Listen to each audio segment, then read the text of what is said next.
A Shopify store owner in Chicago watched thousands of dollars disappear because customers suddenly couldn't complete purchases. Not slowly, instantly. People abandoned carts mid-payment. Support emails flooded in. Somebody accused the store of being fake. Another customer thought their credit card got stolen because checkout pages froze halfway through loading. Around the same time, a Twitch streamer with nearly 40,000 live viewers screamed at chat because Discord disconnected midstream. Spotify stopped loading. News websites froze. Gaming servers vanished. Developers started refreshing Cloudflare's status page every few seconds, like gamblers pulling slot machines in a casino. Then Twitter exploded. Half the internet is down. And honestly, that wasn't even an exaggeration. At first, people blamed hackers. That made sense. Modern internet culture already feels paranoid. Every few weeks, there's another ransomware attack, another leak, another story about governments probing infrastructure somewhere in the background. But this time, nobody attacked Spotify. Nobody attacked Discord. Nobody attacked Shopify. One infrastructure provider had problems. That was enough. The web looks gigantic from the outside. Millions of websites, endless apps, streaming platforms, banking systems, cloud software, online games. But underneath, huge sections of it quietly depend on the exact same layers. Imagine discovering your apartment, your bank, your grocery store, and your hospital secretly share the same fuse box. That's basically how the internet evolved. Not because somebody designed a giant centralized system on purpose. Mostly because companies got tired of building everything themselves. Back in the early internet era, websites felt rough and strangely personal. Forums lived on terrible rented servers. Gaming communities disappeared for hours because somebody forgot to renew hosting payments. Personal blogs sat on noisy desktop computers beside empty soda cans and overheating hardware. The internet looked messy back then, but it was independent in a very real way. Then money entered the picture. By 2010, websites couldn't afford instability anymore. Amazon reportedly discovered every additional 100 milliseconds of latency cost them around 1% in sales. Google found users searched less when pages slowed down by fractions of a second. Tiny delays started affecting billions of dollars. At the same time, attacks became industrialized. In 2016, the Mirai botnet launched one of the largest DDoS attacks ever recorded using hacked security cameras, routers, and baby monitors. Random household devices sitting inside normal homes suddenly became part of a massive attack network. The target was Dyn, a major DNS provider. The fallout looked surreal. Twitter failed. Reddit struggled. Spotify broke. PayPal experienced issues.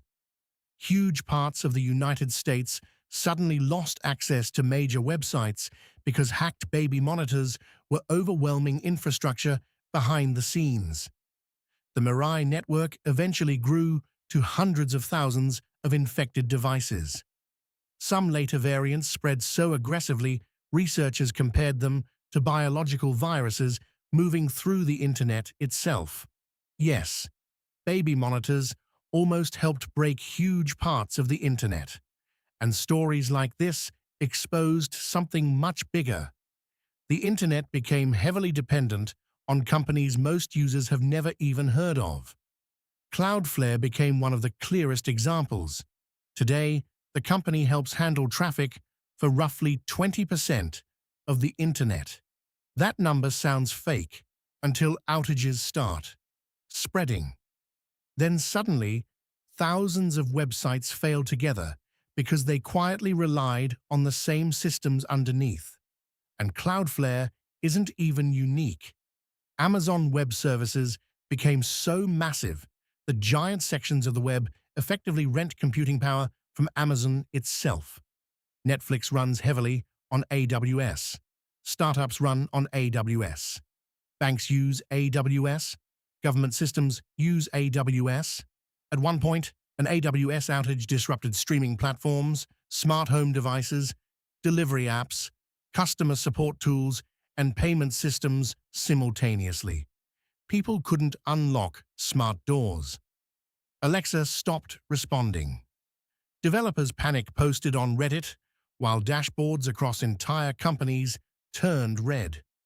One engineer later described outages like these as watching civilization discover its dependencies in real time. Because modern life quietly wrapped itself around internet systems most people never think about. Food delivery, navigation, banking, streaming, remote work, school systems, medical scheduling, cloud storage, online payments. Entire routines now assume internet infrastructure simply works all the time. But underneath those clean interfaces and polished apps, the web often looks disturbingly fragile. Cisco once estimated global internet traffic surpassed 150,000 gigabytes every second. Every second.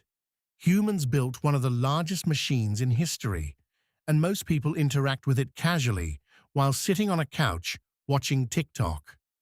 The scary part isn't the scale.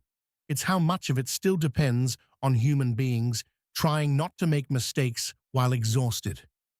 In 2017, GitLab engineers accidentally deleted production data during a maintenance issue while live streaming recovery attempts on YouTube. Thousands of customers watched employees panic in real time while desperately trying to recover lost information. Imagine your company disaster becoming public entertainment before you even understand what went wrong. Incidents like that happen more often than people realize. In 2021, Facebook disappeared from the internet for roughly 6 hours because of internal routing problems tied to BGP, the Border Gateway Protocol. Which sounds technical and boring until you realize BGP basically acts like the navigation system for internet traffic itself. And here's the terrifying part. BGP mostly operates on trust. One network tells another network where traffic should go, and systems largely accept the information automatically. That creates absurd situations. In 2018, a small internet provider accidentally rerouted huge amounts of Google traffic through China for roughly 74 minutes. One mistake. Global consequences. Facebook's outage became even more ridiculous after reports emerged that employees struggled entering office buildings because internal badge systems stopped functioning correctly. Engineers reportedly had to physically travel to data centers because remote systems stopped communicating properly. Imagine accidentally deleting your own company from the internet so badly your employees can't even open doors anymore. Meanwhile, billions of users sat there, restarting Wi-Fi routers thinking the issue was local.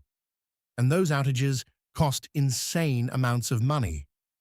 Facebook reportedly lost close to $100 million during those 6 hours alone. That's over $4 million disappearing every hour because of routing failures most users had never even heard of before. Then came CrowdStrike in 2024. That situation felt less like an outage and more like civilization briefly blue-screening itself. One faulty software update spread across millions of Windows machines worldwide. Airports froze, flights stopped, hospitals struggled, banks failed, TV stations disappeared, support lines exploded. Thousands of exhausted IT workers suddenly found themselves manually fixing computers one by one in offices around the world. Some airports reverted to handwritten boarding passes because digital systems completely collapsed.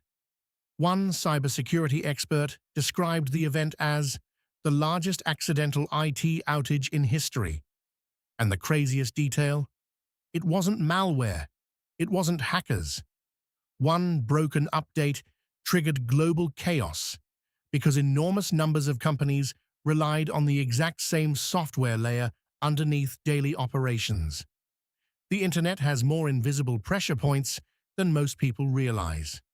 Around 95% of international internet traffic travels through undersea cables stretched across the ocean floor. Not satellites, cables, hundreds of thousands of miles of them. Google, Meta, Microsoft, and Amazon now spend billions building private cable systems connecting continents because controlling infrastructure became strategically critical. And sometimes those cables fail in unbelievably stupid ways. Anchors drag across them accidentally. Construction crews damage them.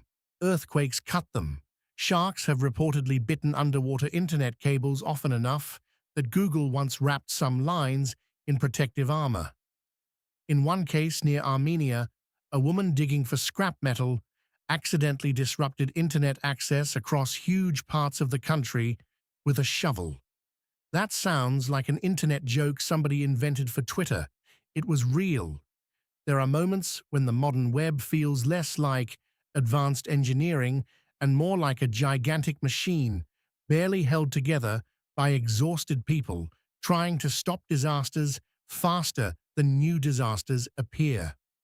One former Google reliability engineer described running internet-scale systems as constant controlled panic.